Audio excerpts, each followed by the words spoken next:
ಮತ್ತು ಬಿಸಿ ಬಂದಿರುವಂಥ ಅಮೃತಮಯ ಕಲಶ ಕಾಂಡಗಳ ಮೇಲೆ ರಾಜಮಂಜಿ ಪಾಂಡೆಯವರು ಬರೆದಿರುವ ಬಾಲಬೋಧಿನಿ ಟೀಕೆಯ ಸ್ವಾಧ್ಯಾಯ ನಡೆದದ್ದೇ ಇದೆ. ಮೋಕ್ಷ ಅಧಿಕಾರದ 2ನೇ ಕಲಶ.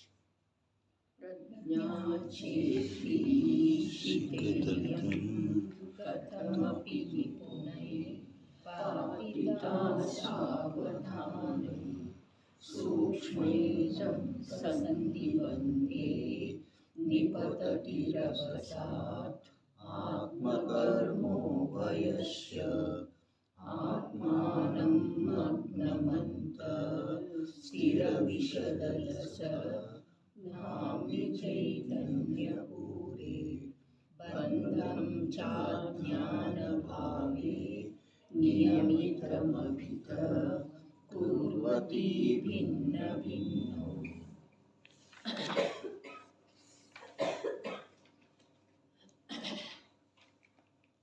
ಪ್ರಜ್ಞೆಯ ಕ್ಷೀಣ ಎಂಥದ್ದೇ ಇದೆ ಅನ್ನೋದು ಮಾತು ನಡೆದದ್ದೇ ಇದೆ.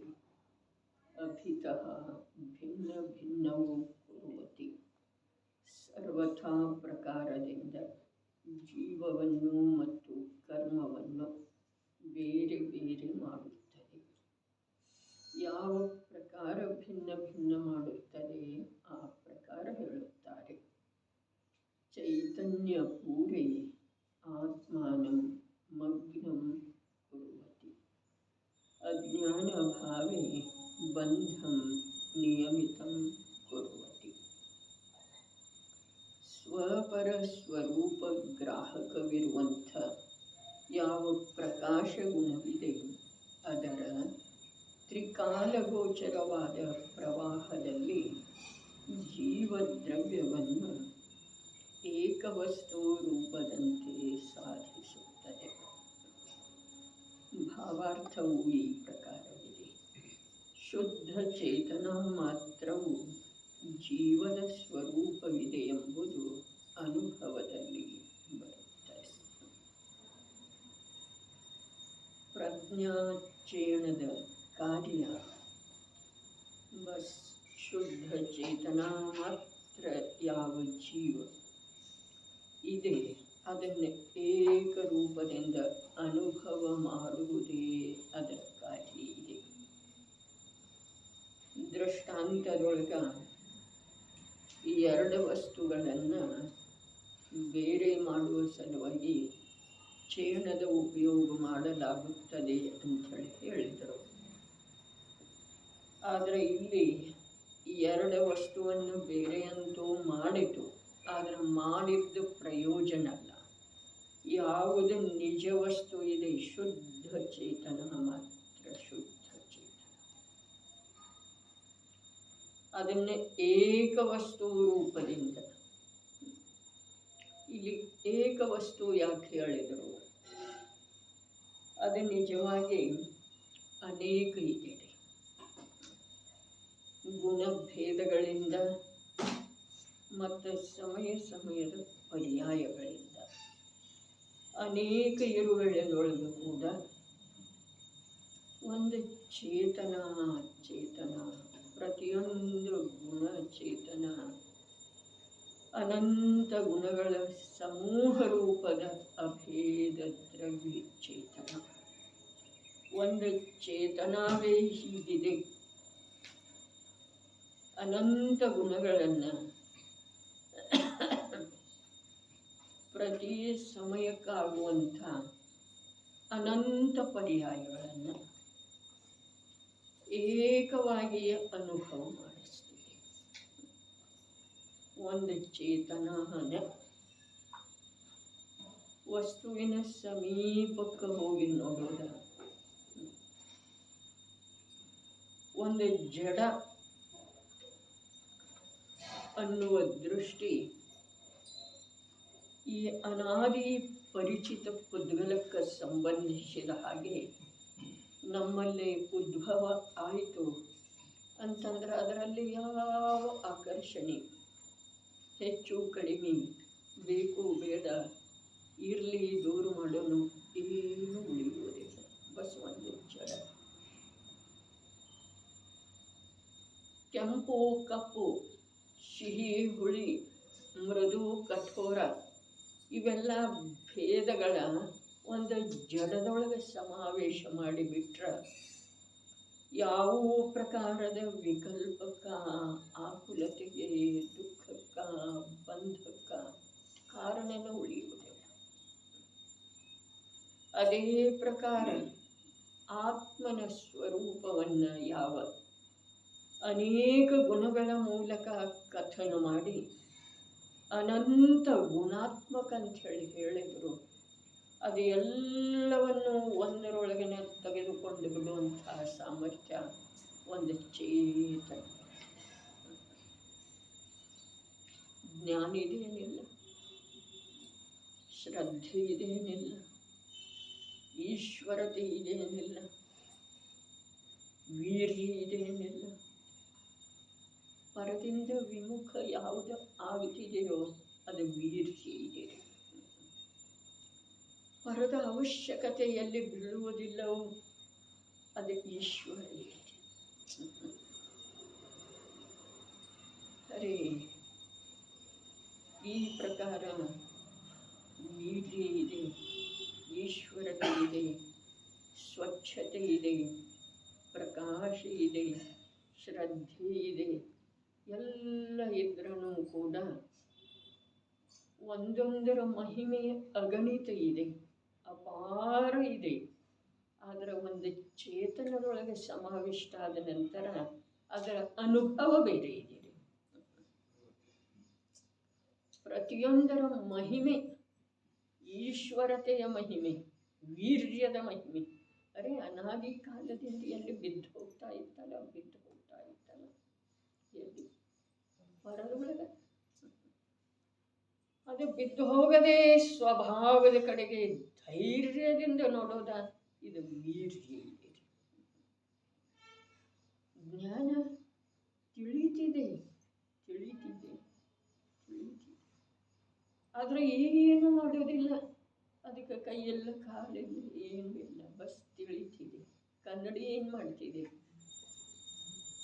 ಇದ್ದ ಸ್ಥಾನವನ್ನು ಬಿಟ್ಟು ಹೋಗಿ ಅಗ್ನಿಯನ್ನು ದೂರ ಮಾಡ್ತಿದೆ ಅಂದರೆ ಇಲ್ಲ. ಯಾಕ? ಅದಕ್ಕೆ ಅದರಿಂದ ಯಾವ ಬಾಧೆಯೂ ಇಲ್ಲ. ಕನ್ನಡಿಯ ಪ್ರತಿಫಲಿತ ಯಾವ ಸ್ವಭಾವ ಇದೆ, ಅದಕ್ಕೆ ಅಗ್ನಿಯಿಂದ ಯಾವ ಬಾಧೆ ಇದೆ? ಮುಳ್ಳಿದೆ, ಸಗಣಿ ಇದೆ, ಅದರಿಂದ ಮುಖ ತಿರುಗುತ್ತಿದೆ ಅಂತ. ಪ್ರಥಮ ಭೂಮಿಕೆಯೊಳಗ ನಿನಗೆ ಯಾವುದರಿಂದ ದುಃಖ ಆಗ್ತಿದೆ ಅದರ ಕಡೆ ನೋಡಬೇಡ ಅಂತ ಹೇಳಿದರು. ಅದರ ಜ್ಞಾನದ ವಿಕಾಸ ಆದ ಹಾಗೆ ನೋಡದೇ ಇರುವ ವ್ಯವಸ್ಥೆನೇ ಇಲ್ಲರೆ. ಎಲ್ಲವೂ ಕಾಣುವುದನ್ನೇ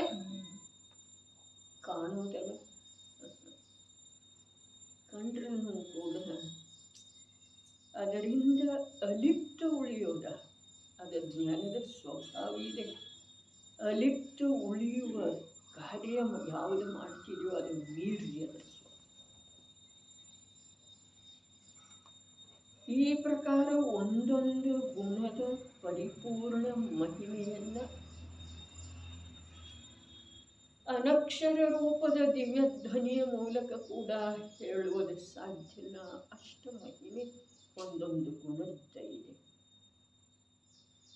ಆದ್ರೆ ಆ ಗುಣದ ಒಂದೊಂದು ಗುಣದ ಮಹಿಮೆಯೊಳಗ ಜೀವ ಉಳದ ಅಂತಂದ್ರೆ ಅವನಿಗೆ ಆಕುಲತೆ ತಪ್ಪಿದ್ದಲ್ಲ,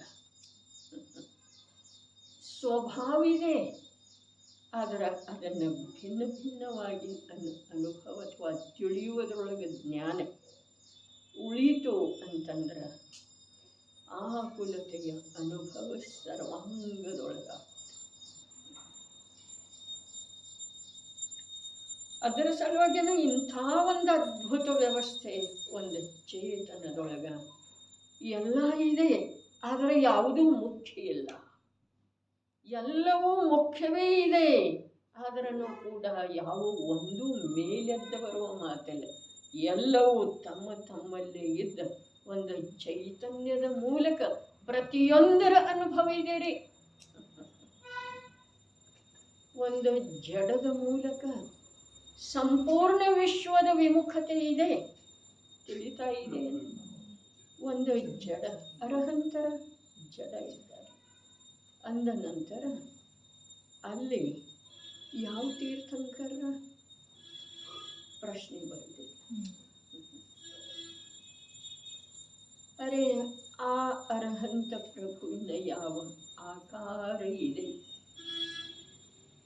ಆ ಆಕಾರ ಅಂಗಾಂಗಗಳ ಯಾವ ಪ್ರಕಾರಗಳಿದ್ದಾವೆ, ಆ ಪ್ರಕಾರಗಳ ತಮ್ಮಲ್ಲೇ ಇದ್ದಾವೆ. ಹಾಗಾದ್ರೆ ಅದನ್ನು ನೋಡುವಂಥ ನಾನು ನನ್ನಲ್ಲೇ ಬರಬೇಕಾದದ್ದು ಪ್ರಯೋಜನ ರೀ. ಬರೆದಿದ್ರೆ ಅದನ್ನು ನೋಡಿ ಏನು ಪ್ರಯೋಜನ ಇಲ್ಲ, ಲಾಭ ಏನೂ ಇಲ್ಲ. ಅದಕ್ಕೆ ನಿನ್ನೆ ಹೇಳಿದ್ದಿತ್ತು, ಮಿಥ್ಯಾದೃಷ್ಟಿ ಜೀವ ಪುಣ್ಯದ ಯೋಗದಿಂದ ಅರಹಂತರ ಸನ್ನಿಧಿಗೆ ಹೋಗ್ತಾನೆ, ಪುಣ್ಯವನ್ನು ಖಾಲಿ ಮಾಡಿಕೊಳ್ತಾನೆ, ಧನ್ಯತೆಯ ಅನುಭವ ಮಾಡಿ ಮನೆಗೆ ಬರ್ತಾನೆ. ಅರ್ಥಾತ್ ನಿಗೋದ ರೂಪದ ಮನೆಯ ಕಡೆ ಬರ್ತಾನೆ. ಈ ಜಡ ಕಲ್ಲು ಮಣ್ಣು ಸಿಮೆಂಟ್ಗಳಿಂದ ನಿರ್ಮಾಣವಾದಂಥ ಮನೆ ಅಲ್ಲ. ಯಾಕೆ ಅಂತಂದ್ರೆ ಆ ಮನೆ ಅವನಿಗೆ ಆಶ್ರಯ ಅಲ್ಲಿ ಕೊಡ್ತಿದೆ. ತೆಗೀರಿ ಎತ್ತರೆ ಅಂತಾರೋ ಅಥವಾ ಇಲ್ರಿ? ಯಾವಾಗ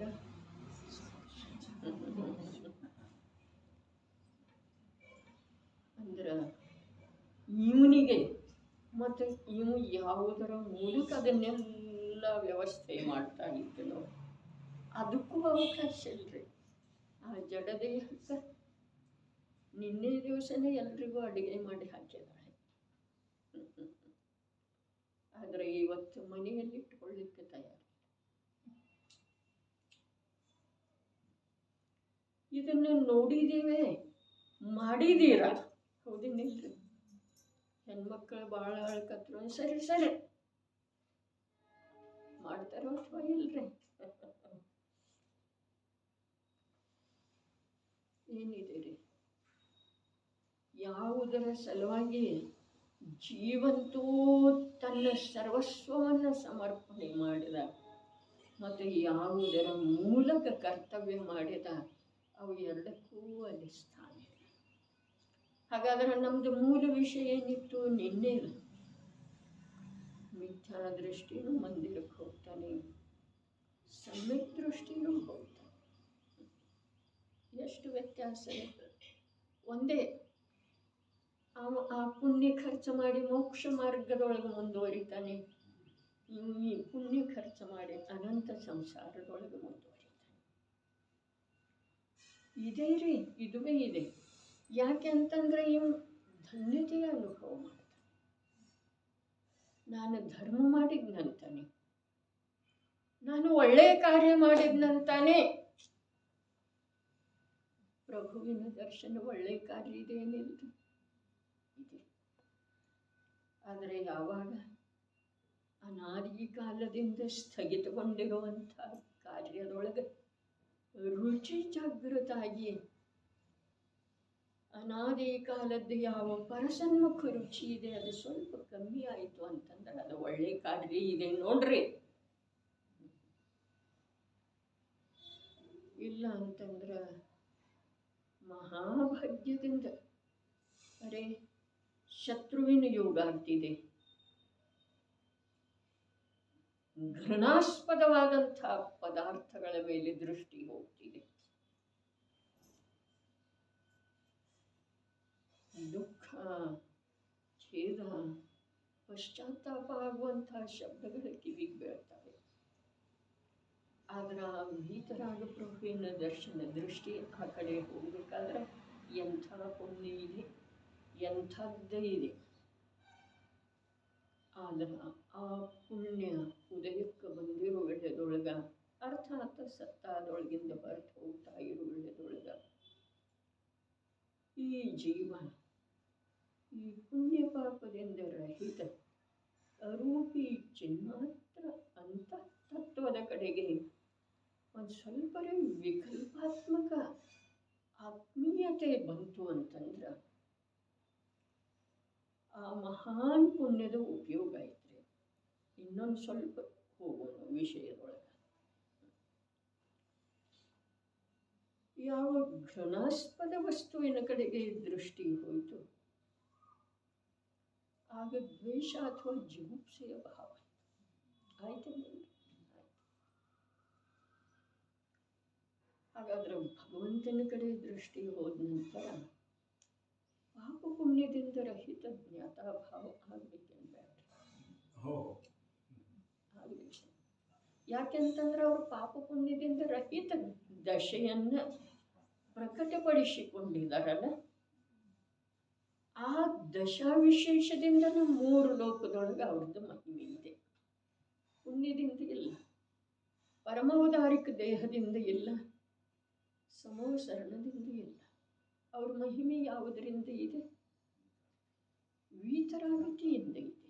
ಪಾಪ ಪುಣ್ಯದಿಂದ ರಹಿತ ಆತ್ಮಿಕ ಯಾವ ಸ್ವಭಾವ ಇದೆ, ಸ್ವರೂಪ ಇದೆ, ಅದು ಪ್ರಕಟ ಆಗುತ್ತೆ. ಈಗ ಪುಣ್ಯ ಖರ್ಚಾಗ್ತೈತೆ ಅಂತ ಹೇಳಿದ್ರಿ, ಈಗೇನು ಹೇಳಿದ್ರಿ, ಆ ಥರದ ದರ್ಶನ ಆದರೆ ಪುಣ್ಯ ಮಾತ್ರ ಹೆಚ್ಚಿಲ್ಲ. ನಿಜವಾಗಿದೆ, ಅದಕ್ಕೆ ಹೇಳೋದು. ಎಷ್ಟು ವಿಚಿತ್ರ ಗುಣಾಸ್ಪದ ವಸ್ತು ನೋಡಂತ ನಮ್ಮ ಪರಿಣಾಮ ಚೇಂಜ್ ಆಗ್ತೈತೆ. ಮತ್ತೆ ಭಗವಂತ ನೋಡಂತಲೇ ಇಂಥ ಯಾಕಾಗುತ್ತಿಲ್ಲ? ಆ ವಸ್ತು ಏನದ ಮಾಡಿಸಿಲ್ಲ. ಅದೇ ಪ್ರಕಾರ ಈ ವಸ್ತುವನ್ನು ಮಾಡಿಸೋದಿಲ್ಲ. ನಾನೇ ನಾನಾಗಿ ಆ ವಸ್ತುವನ್ನು ನೋಡಿದ ನಂತರ ಅಂಥ ಭಾವ ಮಾಡಿದ ನನ್ನ ಮೇಲೆ ಈ ವಸ್ತುವನ್ನು ನೋಡಿದ ನಂತರ ಇಂಥ ಭಾವ ಆಗಬೇಕೆನ್ಬೇಡ. ಹಾಗಾದ್ರೆ ಆಗ್ತಾ ಇಲ್ಲ, ಇದು ಆಗ್ತಾ ಇದೆ. ಅದು ಆಗ್ತಾ ಇಲ್ಲ, ಇದು ಆಗ್ತಾ ಇದೆ. ಯಾಕೆ ಅಂತಂದ್ರೆ ಈ ಜೀವಕ್ಕೆ ಪರದ ದೃಷ್ಟಿ ಇಷ್ಟು ಗಾಢ ಇದೆ, ಅನಾದಿ ಸಂಸ್ಕಾರ ಇಷ್ಟು ಪ್ರಬಲ ಇದೆ. ಅದರ ಕುರಿತಾಗಿ ಆ ಪ್ರಕಾರದ ಭಾವ ಮಾಡುವ ಪ್ರಯತ್ನ ಈ ಜೀವ ಇದುವರೆಗೆ ಮಾಡಲೇ ಇಲ್ಲ.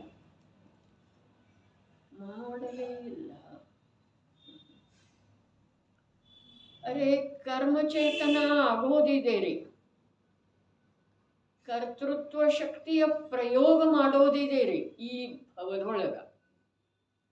ಕರ್ಮಚೇತನ ಆಗೋದು ಏನು? ಕರ್ಮ ಮಾಡೋದ ಅನಾದಿ ಕಾಲದಿಂದ ಎಲ್ಲಿ ಬಿದ್ದು ಹೋಗ್ತಾ ಇದೆ ಅಲ್ಲ ಉಪಯೋಗ, ಅದನ್ನು ಬೀಳುಗೊಡದೆ ಇರುವ ಹಾಗೆ ಪ್ರಯತ್ನ ಮಾಡಿ.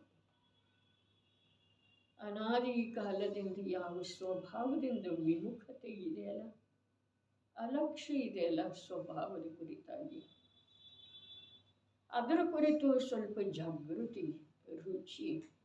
ಅರೆ ನಾನು ಇಂಥವಿದ್ದೇನೆ, ನಾನು ಇಂಥವಿದ್ದೇನೆ,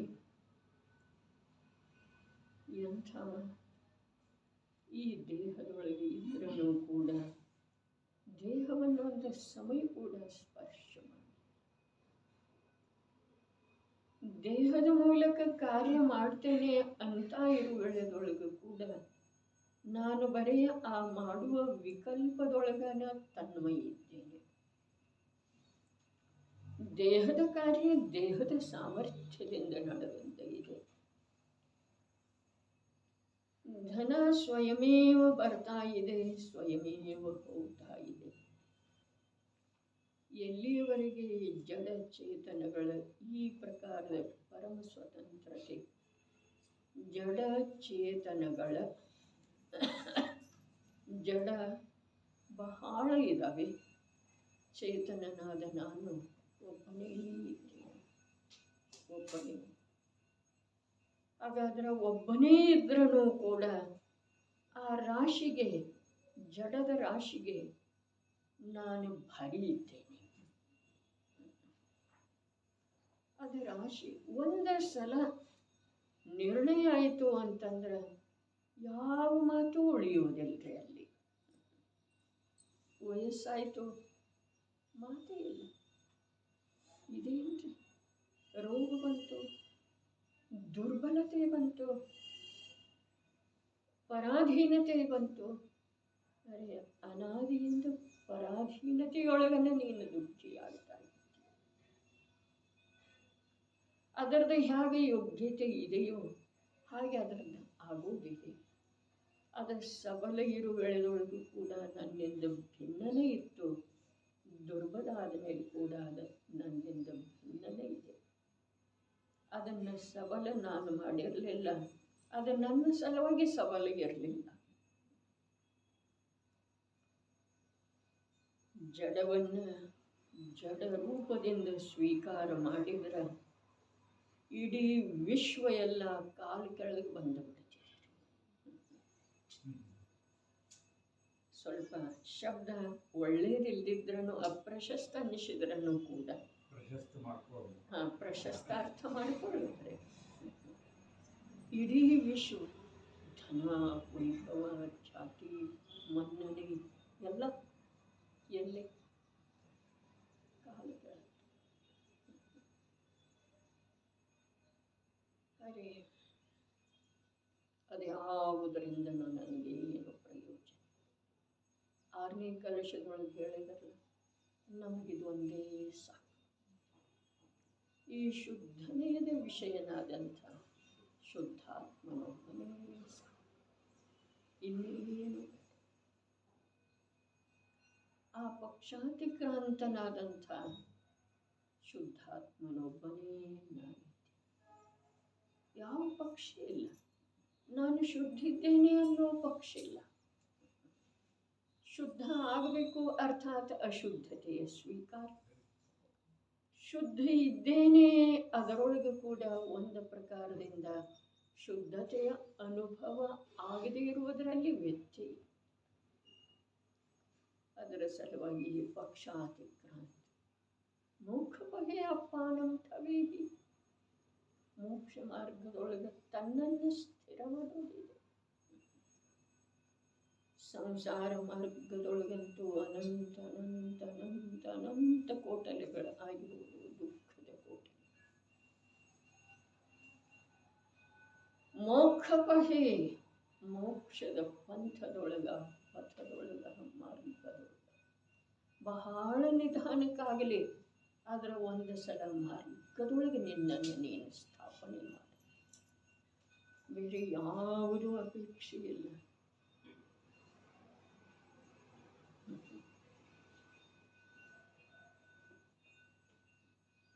ತೀರ್ಥಂಕರ ಮಾತಾಗುವ ಭಾವಿಲ್ಲ, ಶಚಿಯಾಗುವ ಭಾವಿಲ್ಲ. ಅರೆ ಸ್ತ್ರೀ ಪರ್ಯಾಯದ ಅಭಿಲಾಷೆ ಇದೆ ರೀ ಅದರೊಳಗೆ. ಸಿದ್ಧವರ ಕೂಟದೊಳಗೆ ಮಾತು ಬಂದದ್ದು ಇತ್ತು. ತೀರ್ಥಂಕರರಿಗೆ ಜನ್ಮ ಕೊಡೋದು. ಅರೆ ನೀ ತೀರ್ಥಂಕರ ಆಗ. ತೀರ್ಥಂಕರ ಕೂಡ ಬೇಡ, ಅದು ಕೂಡ ಒಂದು ಪ್ರಕಾರದ ಬಂಧನ ಇದೆ. ನೀನಾಗ. ನಿನ್ನೆ ಒಂದು ಹೇಳಲ್ಲ, ಜೀವದ ತಿಳಿಯೋ ಸ್ವಭಾವ ಐತಿ. ನಾ ತಿಳಿಯವ ಅಂದ್ರೆ ಮತ್ತೆ ನಾ ತಿಳಿಯವಂದ್ರೆ ಮತ್ತೆ ಭೇದ ಐತಲ್ಲ ಅಲ್ಲಿ. ತಿಳಿಯುವ ಮಾತು ಅದು ಎಷ್ಟು ಸ್ವಾಭಾವಿಕ ಇದೆ. ಕನ್ನಡಿ ಅಷ್ಟನ ಸ್ವಾಭಾವಿಕ. ಈಗ ಹೇಳ್ತಾನೆ, ಮುಳ್ಳ ಎದುರಿಗೆ ಇಟ್ಟರು ಅಂತಂದ್ರೆ ಅದು ಈ ಕಡೆ ಮುಖ ಮಾಡುವುದಿಲ್ಲ. ಅದು ಅಚೇತನ ಇದೆಯಲ್ಲ, ಅದು ಅಚೇತನ ಇರುವೆಳೆದೊಳಗೂ ಕೂಡ ಸ್ವಭಾವದೊಳಗೆ ಸ್ಥಿರ ಇದೆ ಅಂದ ಮೇಲೆ ನಿನಗೆ ಅದರ ಉಪಮಾ ಕೊಟ್ಟರೂ ನೀನು ಸ್ವಭಾವದೊಳಗೆ ಸ್ಥಿರ ಆಗ್ತಾ ಇಲ್ಲ. ನೀ ಚೇತನ. ಆ ವಿಷಯವನ್ನು ತಿಳಿಯುವ ಯೋಗ್ಯತೆ ಇದೆ ಕನ್ನಡಿಯ ವಿಷಯವನ್ನು. ಹಾಗಾದರೆ ಅಂಥ ಸ್ವಭಾವದ ಸ್ವೀಕಾರ ನಿನ್ನೆ ಹೇಳಿದ್ದಲ್ಲ ಪ್ರಯೋಗ. ಇನ್ನು ನಮ್ಮದು ಮುಗಿದತ್ತೇ ಇದೆ ಪ್ರಯೋಗ. ಶಾಂತ ಚಿತ್ತದಿಂದ ಕೂತ ವಿಶ್ವದ ಸಮಸ್ತ ಆಗುಹೋಗುಗಳಿಂದ ಅಲಿಪ್ತ ಉಳಿಯುವ ಅಭ್ಯಾಸ ಮಾಡಿ. ಅಭ್ಯಾಸ ಮಾಡಿ ನೋಡ್ರಿ, 5 ನಿಮಿಷ 10 ನಿಮಿಷ ಮತ್ತೆ ಹೋಗ್ತಿದೆ. ಅದ ಹೋಗ್ಲಿ, ಮತ್ತೆ ತಗೊಂಡು ಬರ್ತಾರೆ. ಕರ್ತೃತ್ವ ಇದೆ, ಶಕ್ತಿ ಇದೆ, ಕರ್ತಾಶಕ್ತಿ. ಹಾಗಾದ್ರೆ ಮಾಡಿ ನೋಡಲ್ಲ, ನಿನ್ನಲ್ಲೇ ನೀ ಕಾರ್ಯ ಮಾಡಿ ನೋಡು. ಆ ಕಾರ್ಯ ಎಂಥದ್ದಿದೆ ಅಂತಂದ್ರೆ ಹೊರಗಡೆ ಇಂಥ ವಿದ್ಯೆ ಯಾರೂ ಪ್ರಾಪ್ತ ಮಾಡ್ಕೊಂಡಿಲ್ಲ ಅಂಥ ವಿದ್ಯೆ, ಅಥವಾ ಆ ವಿದ್ಯೆಯ ಪ್ರಾಪ್ತಿಯೊಳಗೆ ಯಾರೂ ಅಂಕ ಗಳಿಸಿಲ್ಲ, ಅಷ್ಟ ಅಂಕಗಳು.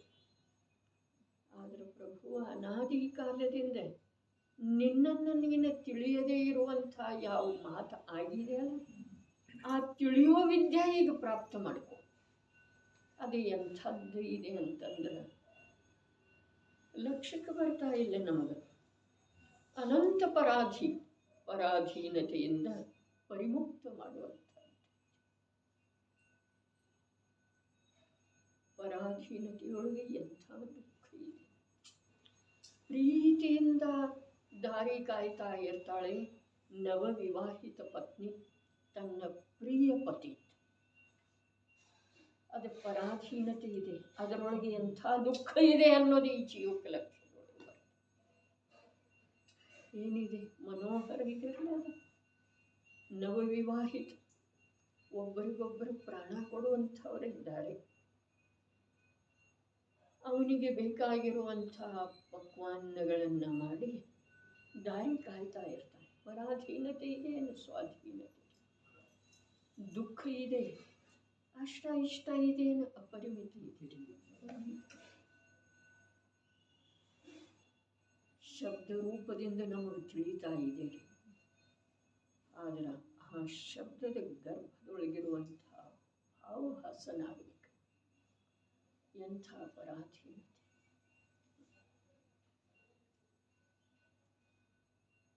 ಭಗವಂತನ ದರ್ಶನ ಆಗಬೇಕಾಗಿದೆ. ಸ್ವಲ್ಪ ದಿನದಕ್ಕಿಂತ ಮೊದಲು ಹೋಗಿದ್ದೇನೆ, ಮಂದಿರದ ಬಾಗಿಲು ಹಾಕಿದ್ದೇ ಇದೆ. ನನಗೆ ದರ್ಶನ ಮಾಡಿಕೊಂಡು ಬಂದು ಬೇರೆ ಎಲ್ಲಿಯೂ ಹೋಗೋದಿಲ್ಲ. ಎಷ್ಟು ಆಗುತ್ತದೆ. ಪರಾಧೀನತೆ ಇದೇನು, ಸ್ವಾಧೀನತೆ ಇದೆ, ಧರ್ಮ ಕಾರ್ಯ ಇದೇನು, ಸಂಸಾರ ಮಾರ್ಗ ಇದೆ. ಇದರದ್ದು ಗಣಿತ ಯಾರು ಮಾಡೋರು? ಎಷ್ಟು ಆಕುಲ ವ್ಯಾಕುಲ ಆಗ್ತೀವಿ, ವಿಚಾರ ಮಾಡಿದ್ರು. ಎಷ್ಟು ಆಕುಲ ವ್ಯಾಕುಲ ಆಗ್ತೀವಿ. ಇದು ಪರಾಧೀನತೆ ಇದೆ. ತ್ರಿಲೋಕ ಪೂಜ್ಯ ಪ್ರಭುವಿನ ದರ್ಶನ ಮಾಡೋದು ಪರಾಧೀನತೆ. ಯಾಕೆ? ಎಲ್ಲಿ ಪರ ಇದೆಯೋ ಅಲ್ಲಿ ನಿಯಮದಿಂದ ದುಃಖ ದುಃಖ ದುಃಖ.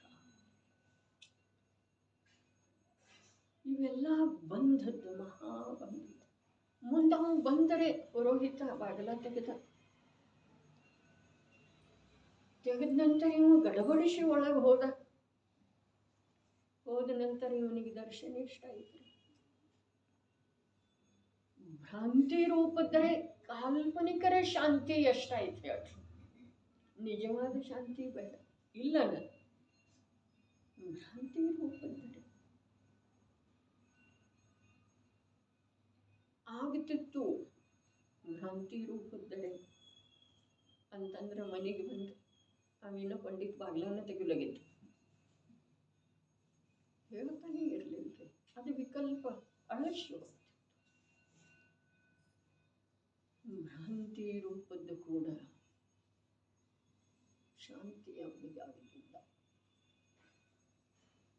ಇದು ಪ್ರತಿಯೊಂದು ಕಾರ್ಯದೊಳಗೆ ನಮ್ಮಲ್ಲಿ ನಡೆದದ್ದು ಇದೆಯೋ ಅಥವಾ ಇಲ್ಲದೆ ಪ್ರತಿ ಸಮಯ ಅಂಚಲಿನ ಒಂದು ಸಮಯದೊಳಗ 7 ಕರ್ಮಗಳದ್ದು ಬಂಧ. ಮುಖ್ಯ ಪ್ರಕೃತಿ 7 ಬಂಧ ಆಗ್ತಿದೆ. ಆ ಬಂಧೆಯನ್ನು ಸುಮ್ಮನೆ ಬಿಟ್ಟು ಬಿಡ್ತಿದ್ದೀರಿ.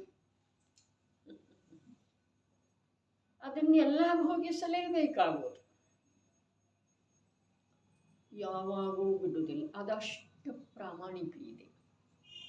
ಯಾರಾದರೆ ವಶೀಲೆ ಸಾಕ್ಷಾತ್ ಭಗವಂತ ಬಂದು ಹೇಳಿದ, ಎಲ್ಲ ಈ ಕರ್ಮವೇ ಇವನನ್ನು ಮಾಡ್ತಾನೆ, ಅವನಿಗೆ ನೀ ತೊಂದರೆ ಕೊಡುತ್ತೆ. ನಿನ್ನ ಭಕ್ತಿದ್ರೆ ನೀ ಏನು ಮಾಡ್ಕೋತಿ ಮಾಡ್ಕೊ, ನನ್ನ ಕರ್ತವ್ಯ ನಾ ಮಾಡಲೇಬೇಕು. ಅವನು ನಿನ್ನ ಭಕ್ತ, ನೀ ಅವನಿಗೆ ಭಗವಂತ. ನಾನು ನಿನ್ನ ಭಕ್ತನೂ ಇಲ್ಲ, ನೀ ನನ್ನ ಭಗವಂತನೂ ಇಲ್ಲ. ಹೇಳಬಹುದರೆ ಆ ಕರ್ಮ ಹೇಳಬಹುದಂತಂದ್ರೆ ಅದರಲ್ಲಿ ಹೇಳುವ ಸಾಮರ್ಥ್ಯದ ಕಡೆ ಮಾಡಿ ತೋರಿಸ್ತೀನಿ. ಅವನಿಗೆ ಭಗವಂತ ಇರಬಹುದು. ಅದರ ಲೋಕದೊಳಗೆ ಅಂಥ ಭಗವಂತ ಯಾರಿಲ್ಲ. ಭಕ್ತನ ರಕ್ಷಣೆ ಮಾಡಲಿಕ್ಕೆ ಬರುವಂಥವ ಎಂಥ ಭಕ್ತ, ಎಂಥ ಭಕ್ತ, ಕರ್ಮ ಮಾಡಿರುವಂಥ ಭಕ್ತ. ಕರ್ಮದ ಫಲ ಭೋಗಿಸುವಲ್ಲಿ ದುರ್ಬಲ ಆಗಿರುವಂಥ, ಹೇಡೆ ಆಗಿರುವಂಥ ಭಕ್ತನ ಭಗವಂತ ಲೋಕದೊಳಗೆ ಯಾರೂ ಇಲ್ಲ. ನೀ ಏನು ಮಾಡೋ ಸಾಧ್ಯ ಇದೆ? ನಾನು ಅಜ್ಞಾನದಿಂದ ಮಾಡಿದ್ದೇನಂದ ಮೇಲೆ ನಾನು ಭೋಗಿಸಲೇಬೇಕು ಅಂಥೇಳಿ ಭಗವಂತನಿಗೆ ಯಾವ ಹೇಳ್ತಾನೋ ಅವನ ಭಗವಂತ ಅದನ್ರಿ. ಅವ ಇವ ನನ್ನ ಭಕ್ತ ಅಂತನ್ರಿ.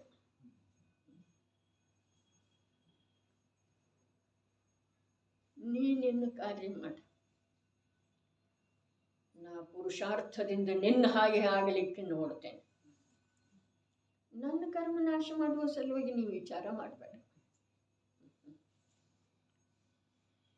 ಹೀಗೆ ಯಾವನಲ್ಲಿ ವಸ್ತು ಸ್ವರೂಪಕ್ಕೆ ಸಂಬಂಧಿಸಿದ ಹಾಗೆ ಅಥವಾ ಭಗವಂತರ ಹೇಳಿರುವ ವಿಷಯಕ್ಕೆ ಸಂಬಂಧಿಸಿದ ಹಾಗೆ ವಿಶ್ವಾಸ ಆಗಿದೆ ಅಲ್ಲ, ಅವನಿಗೆ ಇನ್ನು ಹೊಸದಾಗಿ ಬಂಧ ಯಾವುದಾಗೋದಿದೆ? ಲೋಕದೊಳಗೆ ಅವನನ್ನು ಬಂಧಿಸುವಂಥ ಕರ್ಮ ಎಲ್ಲದವ್ರಿ? ಭಗವಂತ ನಾನು ನಿನ್ನ ಅಷ್ಟು ಪೂಜೆ ಮಾಡೇನಿ, ಇಷ್ಟು ಪೂಜೆ ಮಾಡಿ ಈ ಕರ್ಮದಿಂದ ಬಿಡಿಸ್ ಅಂದ ಅಂತಂದ್ರೆ ಅವನಿಗೆ ಕರ್ಮಗಳ ಬಂಧಿಸಲಿಕ್ಕೆ ಲೋಕದೊಳಗೆ ವಿಪುಲ ರಾಶಿಯೊಳಗೆ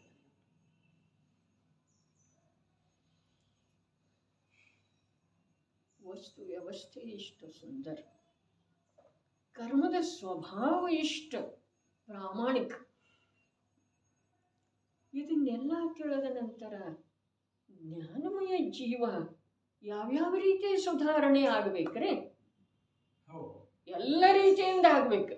ಕರ್ಮ ಇಷ್ಟು ಪ್ರಾಮಾಣಿಕ, ವಸ್ತು ವ್ಯವಸ್ಥೆ ಇಷ್ಟು ದೃಢ, ದೇಹವು ದೇಹದ ಯೋಗ್ಯತೆ, ಅದರ ಯೋಗ್ಯತೆಯಿಂದ ಅದು ಮುದುಕಾಗ್ತಿದೆ, ಅದು ದುರ್ಬಲ ಆಗ್ತಿದೆ, ಅದು ರೋಗ ರೂಪ ಆಗ್ತಿದೆ. ಏನ ಆತ್ಮನ ಕಾರಣದಿಂದ ಆಗ್ತಿದೆ. ಅವೇನೋ ಸಿಕ್ಕಾಪಟ್ಟೆ ತಿಂದ ಅಂಥೇಳಿ ಅಜೀರ್ಣ ಆಗ್ತಿದೆ ಅಂದರೆ ಅರೆ ಎಲ್ಲ ನಿಮಿತ್ತದ ಮಾತಿದೆ. ಬರೀ ನಿಮಿತ್ತದ ಕಥನ ಲೋಕದೊಳಗೆ ನಡೀತಿದೆ. ಅದರದ ಗಾಢ ಸಂಸ್ಕಾರ ಈ ಜೀವದ ಮೇಲೆ ಆದದ್ದು ಇದೆ. ಗಾಢ ಸಂಸ್ಕಾರ ಅದರದ್ದಾದದ್ದು ಇದೆ. ಆ ಸಂಸ್ಕಾರದ ಬಲದಿಂದ ಅಂಥದ್ದನ್ನ ಕಥೆ ಹೇಳ್ತಿದ್ದೀರಿ. ಅದ ಅಲ್ಲಿ ಹೋಗಿದ್ನು, ಹೀಗಾಯಿತು, ಅದರಿಂದ ಹಾಗಾಯಿತು. ನಾ ಹೋಗ್ಬಾರ್ದಾಗಿತ್ತು. ಅರೆ ಹ್ಯಾಗ ಹೋಗ್ಬಾರ್ದಾಗಿತ್ತು? ಹ್ಯಾಗ ನಿಶ್ಚಿತ ಇದೆ ಹೋಗೋದಂದ ಮೇಲೆ ಹೋಗಬಾರ್ದಾಗಿತ್ತು ಅನ್ನೋ ಮಾತಿಲ್ಲ. ಆರೋಗ್ಯ ಕೆಡೋದು, ಬೀಳೋದು, ಆಕ್ಸಿಡೆಂಟ್ ಆಗೋದು ನಿಶ್ಚಿತ ಇದೆ ಅಂದ ಮೇಲೆ ಯಾರು ಬೇಡ ಅಂದ್ರೆ ಯಾಕೆ ಕೇಳೋದ್ರಿ? ಅದ ಹೇಗೆ ಸಾಧ್ಯ ಇದೆ? ಅದಕ್ಕೆ ಹೇಳಿತು ವಸ್ತು ಸ್ವರೂಪ ಇಷ್ಟು ದೃಢ ಇರೋ ವೇಳೆದೊಳಗೆ, ಕರ್ಮ ಎಷ್ಟು ಪ್ರಾಮಾಣಿಕ ಇರೋ ವೇಳೆದೊಳಗೆ, ದೇಹ ಮೊದಲಾಗಿ ಸಮಸ್ತ ಪದಾರ್ಥಗಳ ಪರಮ ಸ್ವತಂತ್ರ ಇರೋ ವೇಳೆದೊಳಗೆ ಜ್ಞಾನಮಯ ಜೀವೇನ ಜ್ಞಾನವನ್ನು ಅಡುಬಿಟ್ಟಿದಂದ್ರೆ ಅದರಿಂದ ಕಾರ್ಯ ಯಾಕೆ ಮಾಡ್ತಾ ಇಲ್ಲ? ಇವನು ಜ್ಞಾನ ಎಲ್ಲಿ ಕಾರ್ಯ ಮಾಡ್ತಿದೆ? ಸಂಸಾರದ ಪರಿಪೋಷಣೆಗೆ ಕಾರ್ಯ. ಅಲ್ಲಿ ಜಾಗೃತರೇ, ಅಲ್ಲಿ ಒಂದು ಸ್ವಲ್ಪ ಕೂಡ ಪ್ರಮಾದ ಮಾಡೋದಿಲ್ಲ. ಮತ್ತು ಎಲ್ಲಿ ವಸ್ತು ಸ್ವರೂಪವನ್ನು ತಿಳಿಯೋದಿದೆಯೋ ಅಲ್ಲಿ ಸ್ವಲ್ಪನೂ ಜಾಗೃತ ಆಗೋದಿಲ್ಲ. ಒಂದು ಚೇತನ ಮಾತ್ರ ವಸ್ತುವಿನ ಅನುಭವ ಮಾಡ್ತಿದೆ. ಇನ್ನೊಂದು ಸಲ ಹೇಗಿದೆ ಪ್ರಜ್ಞೆಯ ಚೇಣವು? ಪ್ರಜ್ಞೆಯ ಚೇಣವು ಎಂಥದ್ದಿದೆ? ಸರ್ವಥಾ ಪ್ರಕಾರದಿಂದ ಜೀವವನ್ನು ಮತ್ತು ಕರ್ಮವನ್ನು ಬೇರೆ ಬೇರೆ ಮಾಡುತ್ತದೆ. ಯಾವ ಪ್ರಕಾರ ಭಿನ್ನ ಭಿನ್ನ ಮಾಡುತ್ತದೆ ಆ ಪ್ರಕಾರ ಹೇಳುತ್ತಾರೆ, ಆ ಪ್ರಕಾರವನ್ನು ಹೇಳ್ತಾರೆ. ಆ ಪ್ರಕಾರವನ್ನು ಎಷ್ಟು ಜಾಗೃತ ಬೇಕು ನಮ್ಮಲ್ಲಿ.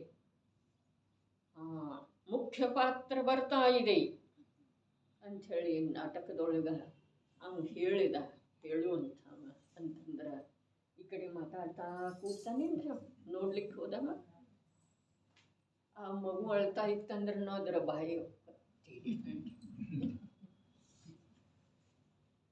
ಹೌದು ಅಥವಾ ಇಲ್ಲ? ಆಗ ಯಾವ ಪ್ರಕಾರ ಭಿನ್ನ ಭಿನ್ನ ಮಾಡ್ತಿದೆ ಆ ಪ್ರಕಾರ ಹೇಳುತ್ತಾರೆ, ಆ ಪ್ರಕಾರವನ್ನು ಹೇಳುತ್ತಾರೆ ಅಂಥೇಳಿ ಹೇಳಿದ ನಂತರ ನಮ್ಮ ಮೈಯೆಲ್ಲ ಕಣ್ಣ, ಮೈಯೆಲ್ಲ ಕಿವಿ, ಮೈಯೆಲ್ಲ ಚೇತನ ಏನು ಹೇಳ್ತಾರೆ? ಚೈತನ್ಯ ಪೂರೇ ಆತ್ಮಾನಂ ಮಗ್ನಂ ಕುರ್ವತಿ ಅಜ್ಞಾನ ಭಾವೇ ಬಂಧಂ ನಿಯಮಿತಂ ಕುರ್ವತಿ. ಸ್ವಪರ ಸ್ವರೂಪ ಗ್ರಾಹಕವಿರುವಂಥ ಯಾವ ಪ್ರಕಾಶ ಗುಣವಿದೆ, ಪ್ರಕಾಶ ಗುಣ ಯಾವುದಕ್ಕೆ ಹೇಳಿದರು? ಜ್ಞಾನಕ್ಕೆ ಅಂತ ಹೇಳಬಹುದು, ಚೈತನ್ಯಕ್ಕೆ ನೋಡುವ ತಿಳಿಯುವ ಎರಡಕ್ಕೂ ಅಂತ ಹೇಳ್ಬೋದು. ಅದರ ತ್ರಿಕಾಲ ಗೋಚರವಾದ ಪ್ರವಾಹದಲ್ಲಿ ಜೀವ ದ್ರವ್ಯವನ್ನು ಏಕವಸ್ತು ರೂಪದಂತೆ ಸಾಧಿಸುತ್ತದೆ. ಜೀವ ದ್ರವ್ಯ ಅಂತಂದ್ರೆ ದ್ರವ್ಯ ಬಂತು, ಸಹವರ್ತಿ ಅನಂತ ಗುಣಗಳ ಬಂತು, ಕ್ರಮವರ್ತಿ ಅನಂತ ಪರ್ಯಾಯ. ಅದರದ್ದು ಯಾವ ಪ್ರವಾಹ ಇದೆ ಅಲ್ಲ, ತ್ರಿಕಾಲಗೋಚರ ಪ್ರವಾಹ,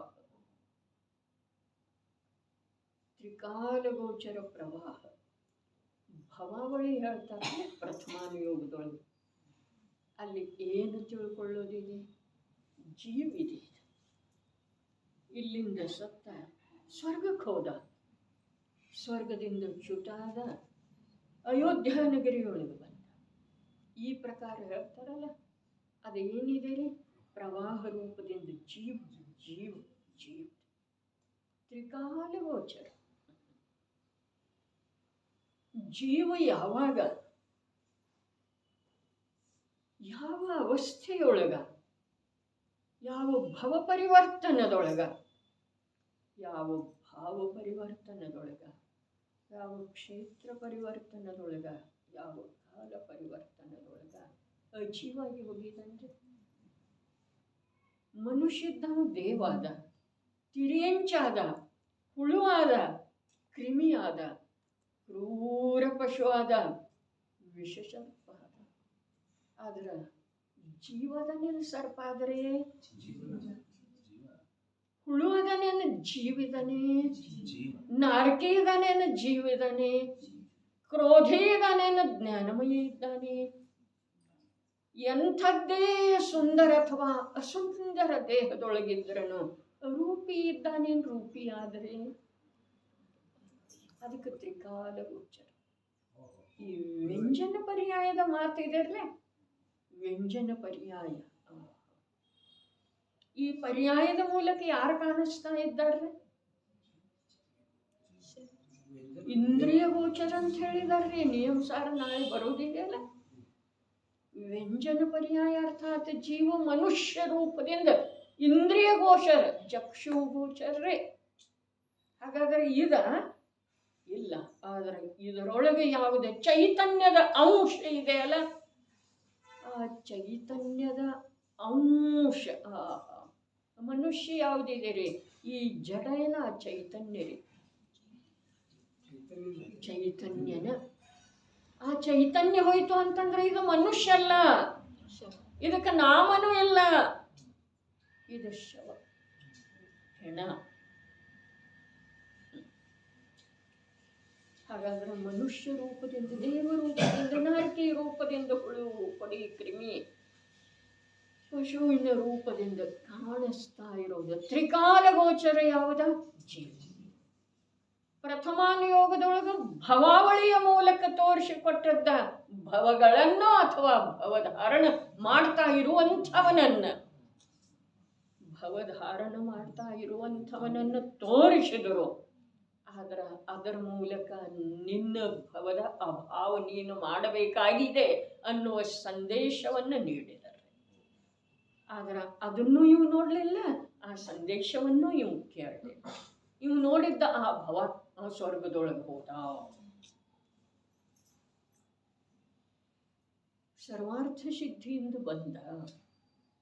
ಇನ್ನೂ 6 ತಿಂಗಳ ಸ್ವರ್ಗದೊಳಗಿರುವ ವೇಳೆದೊಳಗ ಕುಬೇರನಿಂದ ಇಲ್ಲಿ ರಚನೆ ಆಯಿತು, ಮಾರ್ಮಿಕದ ನಿರ್ಮಾಣ ಆಯಿತು. ಏನು ವೃಷ್ಟಿ ಆಯಿತು? ರತ್ನಗಳ ವೃಷ್ಟಿ. ಅದನ್ನೇ ನೋಡಿದ್ರೆ ಇವನಿಗೆ ಅದೇ ತಿಳಿತ. ಆದ್ರೆ ಆ ಜೀವ ಇನ್ನೂ ಅಲ್ಲಿರೋ ವೇಳೆದೊಳಗೆ ಮಧ್ಯಲೋಕದೊಳಗೆ ಕೋಲಾಹಲ, ಊರ್ಧ್ವಲೋಕದೊಳಗಿರೋ ವೇಳೆದೊಳಗೆ ಮಧ್ಯಲೋಕದೊಳಗೆ ಕೋಲಾಹಲ ನಡೆದದ್ದು ಇದೆ. ಅದು ಯಾರ್ದು ಇದೆ? ಯಾರ್ದಿದೆ? ಅದು ಇಂದ್ರಂದ ಕುಬೇರಂದ ಇದೆಯೋ ಅಥವಾ ಆ ಜೀವದ ಪವಿತ್ರತೆ ಇದೆ? ಮೋಕ್ಷಕ್ಕೆ ಹಚ್ಚಿದಾನೆಲ್ಲ ಎಣಿಯವ, ಆ ಎಣಿ ಹಚ್ಚುವ ಭೂಮಿ ತಯಾರು ಮಾಡ್ತಾ ಇದ್ದಾರೆ ಇಲ್ಲಿ ಸ್ವರ್ಗದ ದೇವಗಳು ಬಂದ. ಮೋಕ್ಷಕ್ಕೆ ಹತ್ತಿ ಹೋಗವಲ್ಲ ಎಣಿ ಶಿಡಿ, ಅವ ಅಲ್ಲೇ ಕೂತು ಹಚ್ಚಿದಂತೆ ಸ್ವರ್ಗದೊಳಗೆ. ಹಾಗಾದ್ರೆ ನೀ ಭೋಗದೊಳಗಿದ್ದು ಯುದ್ಧ ಮಾಡ್ತಾ ಇರೋ ವೇಳೆದೊಳಗೆ, ಅಂಗಡಿಯಾಗ ಕೂತಿರೋ ವೇಳೆದೊಳಗೆ ಹಚ್ಚಲ ಎಣಿ ನೋಡೋಣ. ಅದು ಸಂಕೇತ ನೀಡಿದಾರ್ರಿ. ಆದ್ರೆ ನಾವು ಅದು ಕಥೆ ಕೇಳ್ತೇವೆ, ಬೇಕಾದ್ರೆ ಆ ಘಟನೆಗಳನ್ನು ನೆನಪಿಟ್ಟುಕೊಳ್ತೇವೆ. ಆ ಘಟನೆಯಿಂದ ಪ್ರಮೋದಿತ, ಆ ಆತ್ಮನ ಪವಿತ್ರ ಪರಿಣಾಮದಿಂದಲ್ಲ. ಅಲ್ಲೇ ಕೂತು ಇಲ್ಲೇನು ಕಾರ್ಯ ನಡೆದಿದೆ, ಆ ಕಾರ್ಯ ಯಾವುದರಿಂದ ನಡೆದಿದೆ? ಆಂತರ್ಯದ ಪವಿತ್ರ, ಅದರ ಕಡೆಗೆ ಗಮನ ಇಲ್ಲ. ಬಾಹ್ಯವನ್ನ ನೋಡಿ ಅಲ್ಲಿ ಚಾಮರದಿಂದ ನೃತ್ಯ ಮಾಡುವಂಥ, ಚಾಮರ ತಗೊಂಡು ನೃತ್ಯ ಮಾಡ್ತಾ ಇರುವಂಥ ಇಂದ್ರ, ಸಹಸ್ರ ನೇತ್ರಗಳನ್ನು ಮಾಡಿಕೊಂಡ ಆ ಬಾಲ ಶಿಶುವನ್ನು ನೋಡಿ ತೃಪ್ತಿ ಆಗದೆ ಇರುವಂಥ ಇಂದ್ರ, ಆ ಬಾಲ ಶಿಶುವಿನ ದೇಹವನ್ನು ನೋಡಿದೆ. ನೀವೇನು ನೋಡಿದರೆ? ಅವನು 1000 ಕಣ್ಣು ಮಾಡಿಕೊಂಡ್ರೂ ಕೂಡ ಅವನಿಗೆ ತೃಪ್ತಿ ಇಲ್ಲಲ್ಲ. ಯಾವುದನ್ನು ನೋಡುವುದರಲ್ಲಿ ತೃಪ್ತಿ ಇಲ್ಲ? ಅರೆ, ಈ ಬಾಲದೇಹದೊಳಗೂ ಕೂಡ ಈ ದೇಹದಿಂದ ದೇಹಾತೀತ ಚೈತನ್ಯ ಸ್ವಭಾವದೊಳಗೆ ಅರೂಪಿ ಚಿನ್ಮಾತ್ರ ತತ್ವದೊಳಗೆ ಶ್ರದ್ಧಾ ಜ್ಞಾನವನ್ನು ಸ್ಥಿರಗೊಳಿಸಿ ಕ್ರೀಡಿಸ್ತಾ ಇರುವಂಥ ಆ ಜೀವವನ್ನು ನೋಡಲಿಕ್ಕೆ ಇವನಿಗೆ 1000 ಕಣ್ಣು ಸಾಲ್ತಾ ಇತ್ತು. ಇದು ಎಲ್ಲ ಬರಲಿಲ್ಲ ಕಥನದೊಳಗೆ ಬರೋ ಸಾಧ್ಯ ಇಲ್ಲ. ತಿಳ್ಕೊಳ್ಳೋದಿದೆ ಜ್ಞಾನದೊಳಗೆ. ಆ ಬಾಲ ಶರೀರದೊಳಗೂ ಕೂಡ ಚೈತನ್ಯಮಯ ಆತ್ಮ ಹೇಗದನು? ಆತ್ಮನೊಳಗೆ ಶ್ರದ್ಧಾ ಜ್ಞಾನವನ್ನು ಸ್ಥಿರಗೊಳಿಸಿ ಕ್ರೀಡಿಸ್ತಾ ಇದ್ದಾನೆ. ಏನು ಕ್ರೀಡೆ? ಆ ಶ್ರದ್ಧಾ ಜ್ಞಾನದ ಕ್ರೀಡೆ.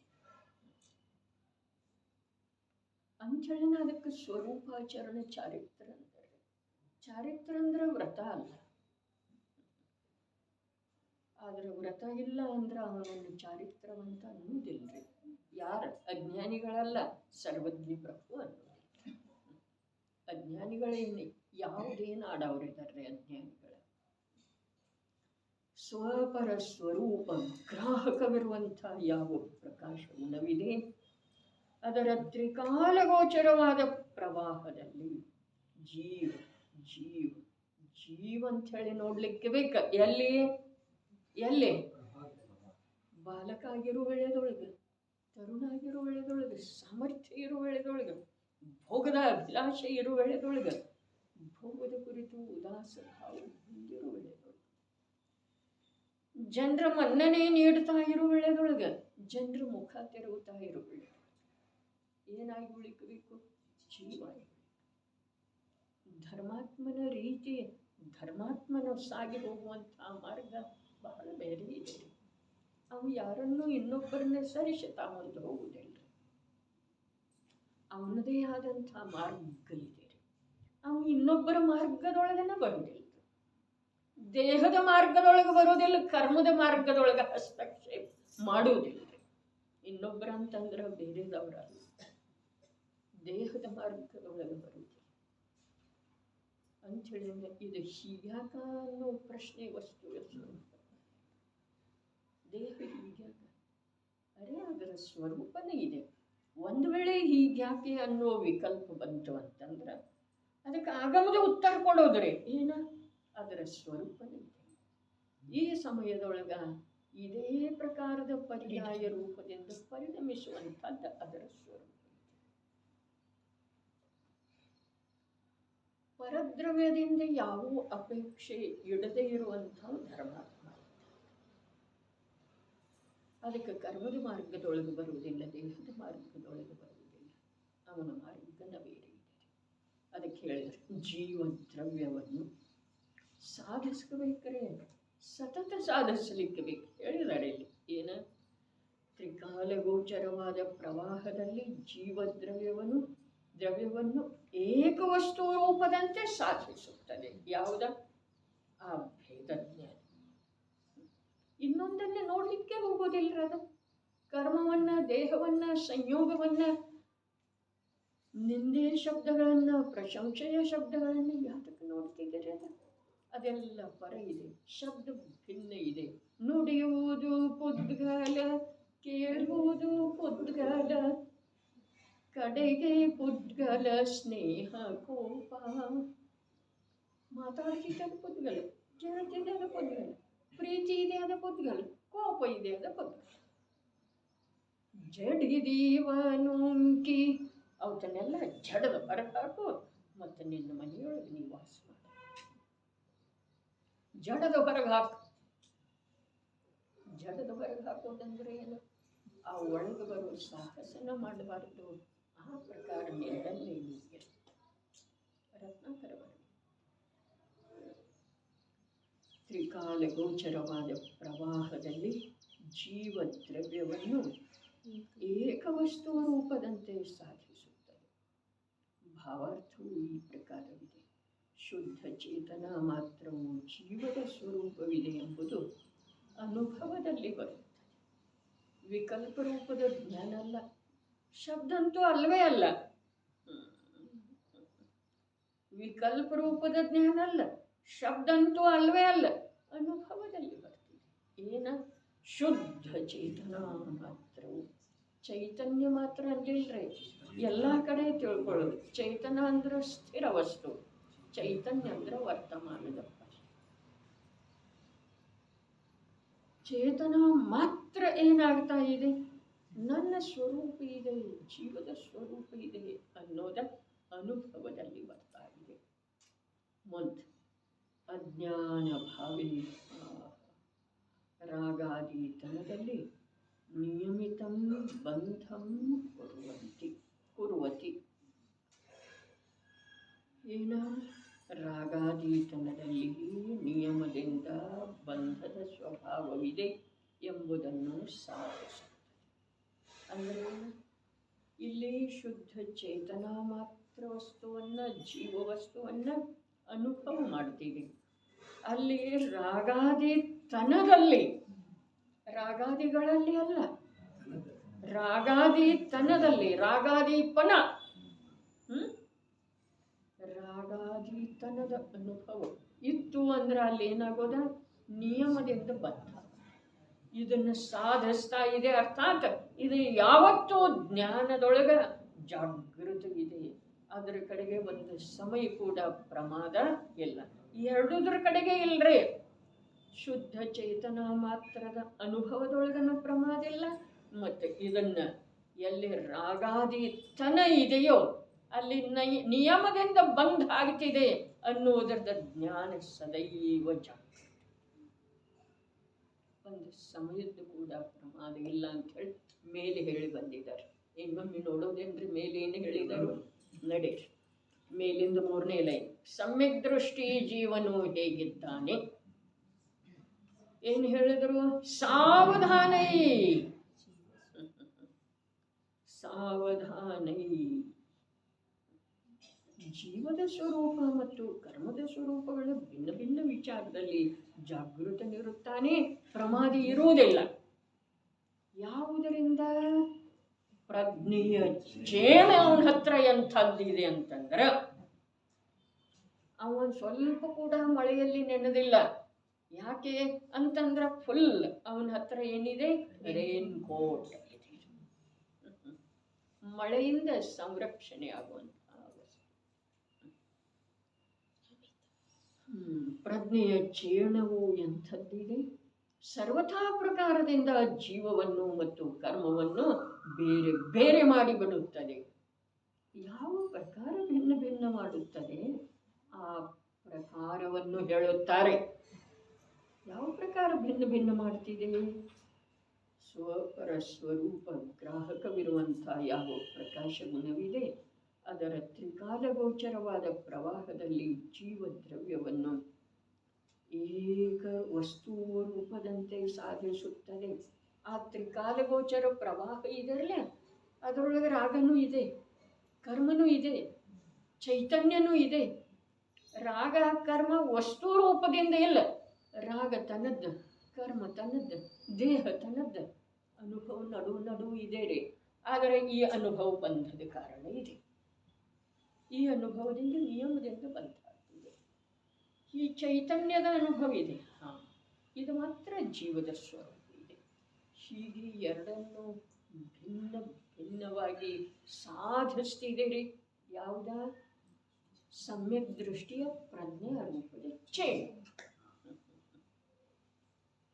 ಒಂದು ಸಮಯನೂ ಪ್ರಮಾದ ಮಾಡುವುದಿಲ್ಲ. ಭಗವಂತರ ಭಕ್ತಿಯೊಳಗೆ ತೇಲಿ ಹೋಗುವುದಿಲ್ಲ. ವ್ರತ ರೂಪದ ಪರಿಣಾಮದೊಳಗೆ ಮೈ ಮರೆಯುವುದಿಲ್ಲ. ವ್ರತ ರೂಪದ ಪರಿಣಾಮ ಬರ್ತಿದೆ ಏನಿಲ್ಲ, ಅವನಲ್ಲಿ ಬರ್ತಿದೆ.